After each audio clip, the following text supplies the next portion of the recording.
So yun, ito moon, dalawa pa lang nagagamit ko eh. So wala pa akong para dito sa pangatlo.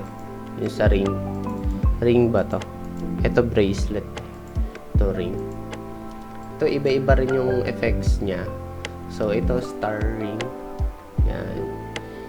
So HP plus 5% when 3 sinos are alive. 20 plus 20 HP for own summon unit. Ayan, 20. Ito 7 speed naman. So minus 40 damage taken when HP is full. Ito speedster. Grabe. Taas ng speed. Plus 10, plus 25. Grabe naman. Star. Sobrang bilis na nun. Sun ring. Reduce damage. Pang tank to. May reduce damage. Recover 30 HP at then. So yan. Initial energy. Pang ano nga to? Pang tank. Pang guardian. Recover 30 HP at the end of turn. Ang ganda. So yan. Gamitin natin. May dragon set tayo. Dragon set. Nice. So may effect akong eto. Critical damage. So yan. So plus 10. Plus 10% ng effect niyan. Okay. So yun. So, kulang lang ako ng isang item para sa necklace. Dalawa lang kasi ito. Yung mahirap kunin yung madaling kunin yung iba eh.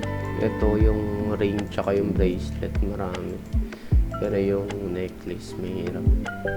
So yan, makukuha mo yan siya dito sa gacha. Ay ito, may mga necklace din pala, iba-iba pala to. So yan, pwedeng kunin dito. Yan o. Mga items. So yan, marami yan dyan. Ito, skill card. Ay, ito kasi mga bagong skills to eh. Mga new skill card. New skill card din to. So yan yung patch. May mga bago silang skill na in-introduce. So, meron na tayo nitong mga to. Check natin sa skills. Ito, wala pa ako detonator. Arena 7. Ito, detonator, tsaka ito. Bale, detonator na lang ata ang wala. So, yan. Skill cards. Mga skill cards. Yan. Sino. Normal Sino box. Ay, ito. Sino mismo ito makukuha mo dyan. Ito. Equipment. Dito ako kumuha ng mga item. Yan. Dyan ako kumuha ng mga item. So, yan. Dito. Magro-roll ka lang din dito. 11 rolls. Ito kasi common to. Ito DX equipment. Mas matataas na rarity makukuha dito eh. Kaya mas mahal siya. Nag-open ka na ng mga items. Pwede mo siyang pataasin yung rarity pagka-apat na yung apat na sila. So yan. Kulang-kulang pa yun sa akin. Ito 3/4 din. Ito pang ninja. Ito pang samurai. So, kulang-kulang pa yung mga items. Isa-isa pa ang kulang ko. So, kaka-update lang din. Actually, nag-reset ng MMR. So, start ng week around 2.5 lang yung MMR ko. Ito, open tayo ng box. Ito yung mga loots natin. Ito yung bagong skill. Ninja, Summon Eater, Crash Rain, Rising Dragon, Air Raid. Okay. Open pa tayo ng another 12 hours. So, ito pala guys, important. Pagka so, open 12 hours. So, open muna tayo iba. Pagka ganyan, ibig sabihin may ino-open ka na. So, kailangan mo na ng Ucoin or nitong ATM. Pag ganyang mataas ang singil or 480 yan kasi, kung mas mababa ang rarity, 120 lang. So, mas mura. Ito, medyo mahal. Pwede mong gamitin yung ATM or master key. Ang tawag dyan, master key. So, yan. Na-open mo na agad. So, yan. In-open natin using master key. Okay. Marami tong laman kasi mas mataas rarity nito eh. Nice.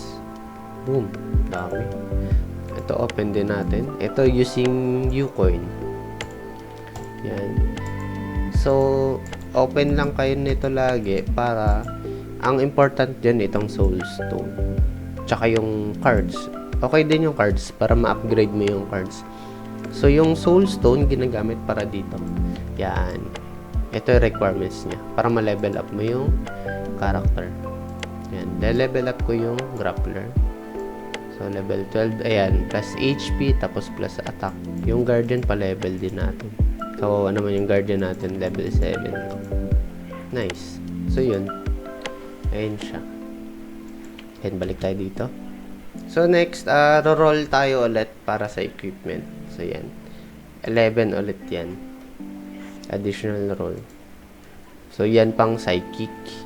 Ito, samurai. Samurai bracelet. So, pampassive. Ito, psychic ulit. Samurai. Ibang item naman. Ibang weapon naman siya. Samurai ulit. Puro samurai tsaka psychic. Okay. Thunder. Guardian. And sun. Star. Okay, dami. Maraming item yan. 11. So yeah guys, that's it for the second part of our equipment review. So thank you for watching. GG.